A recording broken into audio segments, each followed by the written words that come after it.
Gather around. It's time for the show to begin. Ladies and gentlemen, this is... Hey everyone, my name is Jason. Hi friends, it's Desiree Josen. All right, there were so many matches this year that were just too much. So this won't be a shocker because we've had a handful of really awesome matches that we just can't stop talking about. How many times have these guys fought? Like it's been quite a bit. I've been saying this all year. They're just so great to watch. We saw the heel turn coming, and then when it happened, nice and bloody, both dramatic and beautiful. You are now entering the ring with Chutes and Ladders podcast. Chutes and Ladders, AEW Spotlight, Britt Baker. What's going on, everyone? My name is Jason. Hey guys, it's Desiree Josen. Okay, we're going to deep dive and give the spotlight on Britt Baker. There's obviously a lot of controversy tied to her right now. We're going to talk about the good, the bad, the rumors, the whole thing. What are your initial thoughts, Des? I love this. I love learning more about these kind of talents and, where they came from and just their overall career and where they're going. And, Britt Baker, she's been in, the news and in social media a lot lately, both positively and negatively. So this should be pretty fun to go down the road of Britt Baker. So, yeah, let's get to it. That sounds good. All right, so we're just going to talk about her overall career right now. Former champion, first AEW female superstar that was identified by AEW, which is obviously a huge honor of distinction. She came out, she's actually, I think she's a phenomenal worker in ring. I think she's had a lot of amazing matches. What would you say her current legacy is with AEW? She is the official first female talent to be signed. I think she is one of the faces of the company, and she is the homegrown talent. I know she originally started out in Pennsylvania, where she's from, with IWC. That's where she was trained. She was like a backstage correspondent and then switched to wrestling. And she also helped Wardlow get into AEW because they wrestled together in IWC. Oh, wow. So she was the helping hand to throw his name to be looked at. So that's huge. And, she was the first to be signed, or at least female talent. And she's known to be really good on the mic. She's great at her promos. She's a good shit talker. I like it. And she's really good in the ring. And what I love is she gets bloody. I love the blood, and she's so good. Her submission, everything is really great. And the fans love her. And I think she's a fantastic face for the company. Yeah, so same thing. And it's kind of like one of those things that, as we're kind of going deep diving, we realize, look, technically sound, right? Mm-hmm. She's not afraid to get colored. That's actually not as common for female wrestlers, right? Nope. It really isn't. So she's technically sound.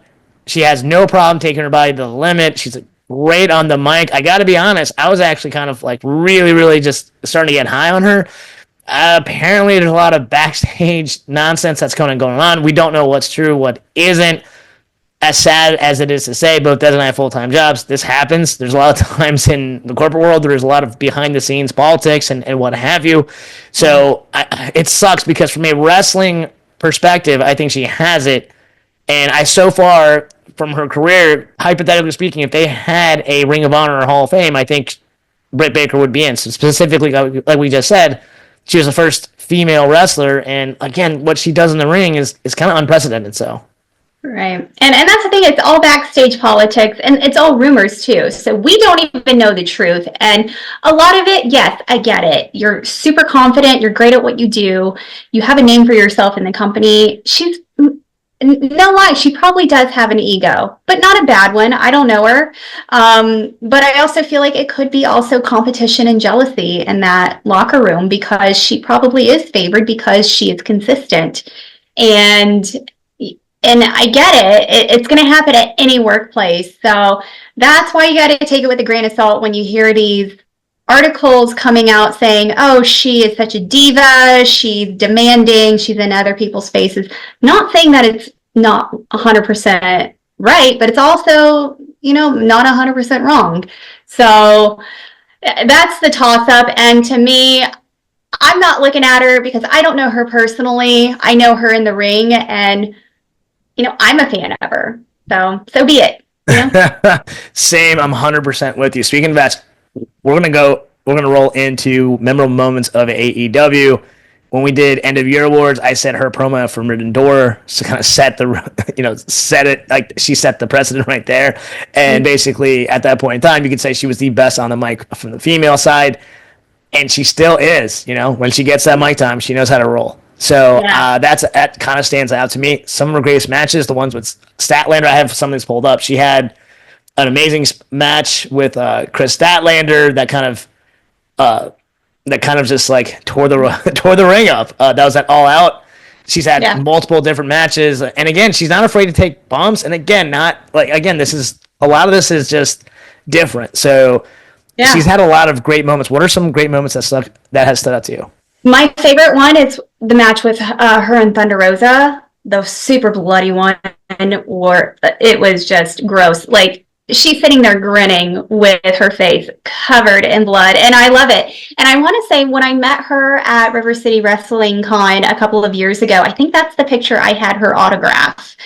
And and I just love that one. And, she's thrown through tables. She is not afraid to really put her body at risk, which is also what took her out of the ring. So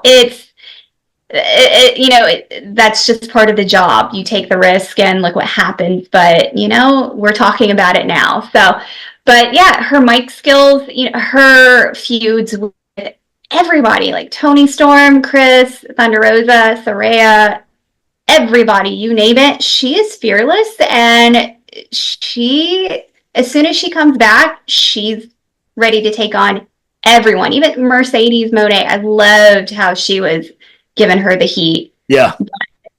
I love her. I think she's awesome. That's what I was going to say. Look, she's a main eventer. And from just like a pure wrestling standpoint, she has the mic skills. She has the athletic ability. She's not afraid to get colored, take bumps. So I'm on her side, honestly. I really am from that perspective. Okay. All right. Now, we're going to briefly talk about the relationship with Adam Cole. Okay. Full disclaimer. I never know anything about personal relationships in the locker room. I've never, ever paid attention to celebrity relationships that, like, all that, those magazines at Publix that talk about people like dating. I'm so clueless on that. I have no idea who's doing what. I don't think it's my business at all, and I don't think it's any of ours. So I'm actually going to protect her in this. Sadly, apparently, Conan kind of came out and said that she was unfaithful to him, and I don't think that's cool. Listen, if they had a relationship, cool. Whatever happened between her and Adam Cole, that should just be between them. So that's my take on that. On the other hand, I'm in everybody's business. It is just because of social media. I follow all of them personally.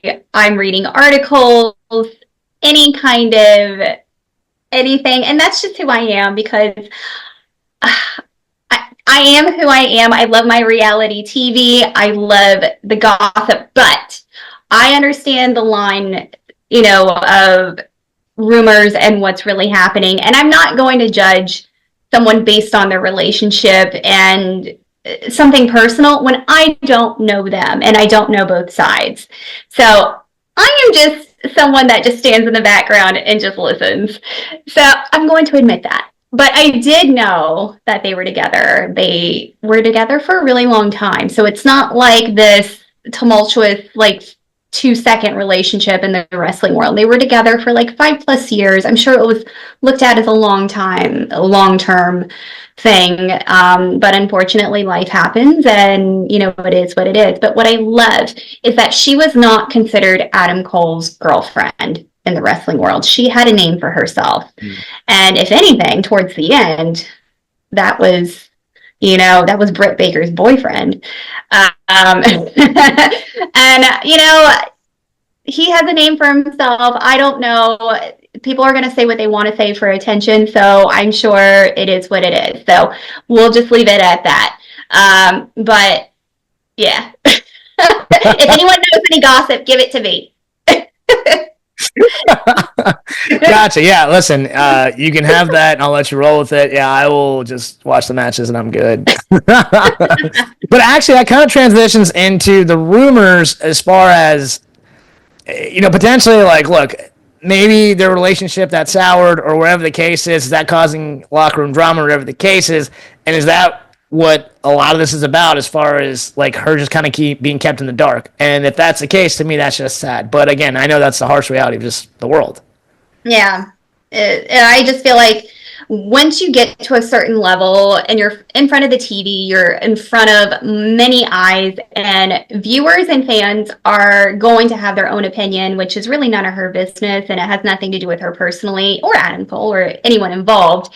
It's just people are just going to be harder on them, and then they're going to start making up stuff just because they can, and that's just part of the business. So, yeah. Yeah, it's for clickbait or for social media likes and all that kind of stuff, which is nonsense because sadly that has taken a life of its own to generate revenue and put money in someone's pocket. Yeah. So I'm against that. So that being said, we're gonna do our final thoughts of what do you see happening now? Well, I know she's got a year and a half left with her contract with AEW, and they are notorious for not letting them out of them. So she's probably just going to ride it out. I don't see her coming back anytime soon, especially with this drama. However, she's extremely successful outside of wrestling. She has been acting. She was in Cobra Kai. And I'm sure she's getting other offers to be, to make other appearances on TV and movies as well. So I hope she excels at that. She's been working very closely with DDP and is in fantastic shape if you haven't seen her. The girl is pure muscle. And I know it's that DDP yoga. So shout out to our guy. But, if she continues wrestling, I can see her potentially after a year and a half, maybe going to WWE. I know she was a jobber at one point, like she did have one small squash match years ago. So who knows? That could be up in the air, maybe NXT. But she's also a dentist. So, and she's got an actual active practice in Winter Park. So she's got a lot of things going on. She's not worried about these rumors or whatever this is going on right now because she's too busy to pay attention. Good stuff. Yeah, and listen, I was just gonna say if she has a year and a half left on her contract, look, if AEW is right, they don't want to let her out. Fine, just don't make her look silly by just jobbing her in ridiculous matches. Don't have her get squashed. Yeah. I really do think break that tendency, let her loose. She has a lot to offer. She's a phenomenal wrestler. There's so many different storylines she can have at WWE. I think the fans would go absolutely berserk if they saw her there. And look, if she really is unhappy now because of all the behind the scenes stuff, look, get a fresh start and show your skills. That's so cool to hear that she has other stuff going on. I know she was a dentist. I don't know that she was actively acting. I think it's amazing. Again, and we've kind of said this before. For anyone that's using their physical body for any type of profession, especially in wrestling, definitely have other things to kind of fall back on, especially and don't stay too long. Otherwise, your body's going to give it out on you. So it's so cool that she's kind of set that way. So my take is if you're going to bring her back, put her back in main event status because she deserves it. Put her back with Tony Storm. Timeless Tony. That'll be a fun way to end it. Absolutely. All right. That actually wraps up this episode. What are your thoughts? Please DM us at the Chutes and Ladders. Like always, please like, share, and subscribe both on YouTube and Spotify. Once again, my name is Jason. I'm Desiree Josen. All right, until next time, have a blessed day and a blessed week. Bye, friends. Chutes and Ladders. Follow us for more content